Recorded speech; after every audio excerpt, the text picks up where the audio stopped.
کل بھی توسل کی جانب توجہ دلائی کہ ہر لحظہ اللہ سبحانہ و تعالیٰ کی جانب توجہ دینی ہے، اور جو معرفت خدا اہل بیت نے بتائی ہے وہ کسی کے پاس نہیں ہے۔ ایسا نہیں ہے جب مانگنا ہو جب اللہ کو یاد کریں، وہ بھی بہت اچھا ہے۔ کبھی ذہن میں نہ لائیں کہ جی اللہ سے کیا ہم مانگتے ہی رہیں، نہ اللہ سے نہیں مانگیں گے تو کس سے مانگیں گے؟ ہم مانگیں نہ مانگیں بالآخر اسی سے مانگ رہے ہیں، بظاہر زبان سے مانگیں نہ مانگیں اسی سے مانگ رہے ہیں، سب کچھ اسی سے ہے۔ تو ہر لحظہ اللہ کی جانب توجہ، ہر لحظہ اللہ سے مانگنا، ہر لحظہ خداوند تبارک و تعالیٰ سے بات کرنا، یہی دعا ہے۔ اور ہر لحظہ محمد وآل محمد علیہ الصلوۃ والسلام کی بارگاہ اقدس میں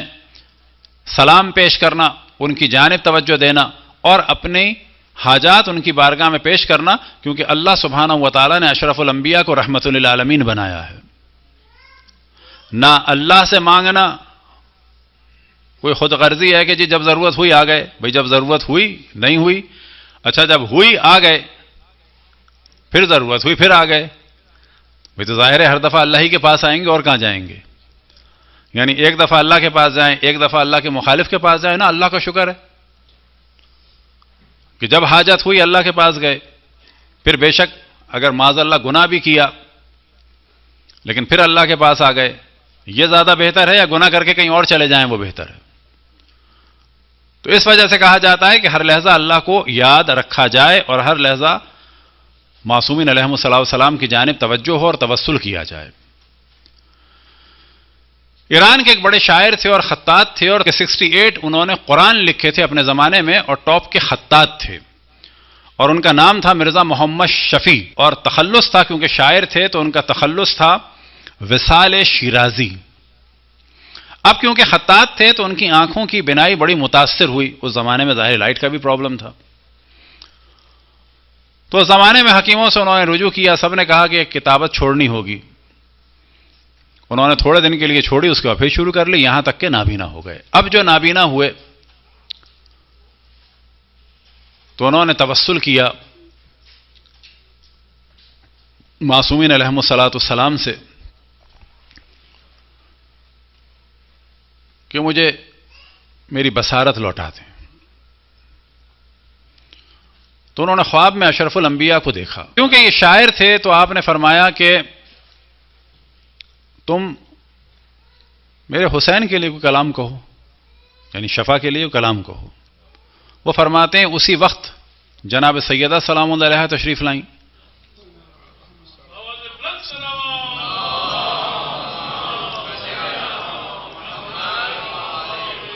اور فرمایا کہ میرے حسن کو فراموش نہ کرنا۔ اب جیسے کہ ہم نے شروع میں توجہ دلائی کہ بلا شک واقع کربلا کا ذکر کرنا اس وجہ سے ضروری تھا اور ضروری ہے اور ضروری رہے گا کہ ائمہ علیہم السلام کا حکم ہے، کیونکہ اشرف الانبیاء کے بعد جو مصائب اہل بیت پر ڈھائے گئے ان کا جو عروج نظر آتا ہے وہ امام حسین کی شہادت کی صورت میں، اور جناب زینب اور جناب ام کلثوم کی اسیری کی صورت میں، اور باقی اہل حرم کی اسیری اور شہادت کی صورت میں نظر آیا۔ لہذا وہ ایک خاص اہمیت رکھتا ہے۔ لیکن شہادت جناب سیدہ، شہادت امام حسن، اور سب سے بڑھ کے شہادت رسول اللہ،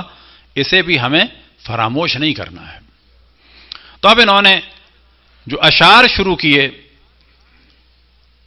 تو وہ امام حسن علیہ السلام سے شروع کیے۔ ان دو اشعار کو پڑھ دیتے ہیں۔ استاب رفت و تشت کرد و نالے کرد، آن تشت را از خون جگر باغ لالے کرد، کہ فرماتے ہیں کہ امام حسن علیہ السلام پر اتنے مصائب پڑے کیونکہ بہت انہوں نے صبر کیا، لیکن ایک وقت آیا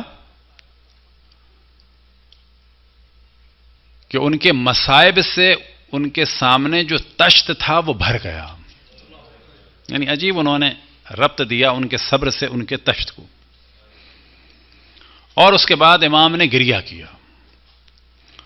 آن تشت را از خون جگر باغ لالے کرد، اور اس تشت کو اپنے خون جگر سے باغ لالا بنا دیا۔ اب لالا کہتے ہیں ٹیولپ کے پھول کو،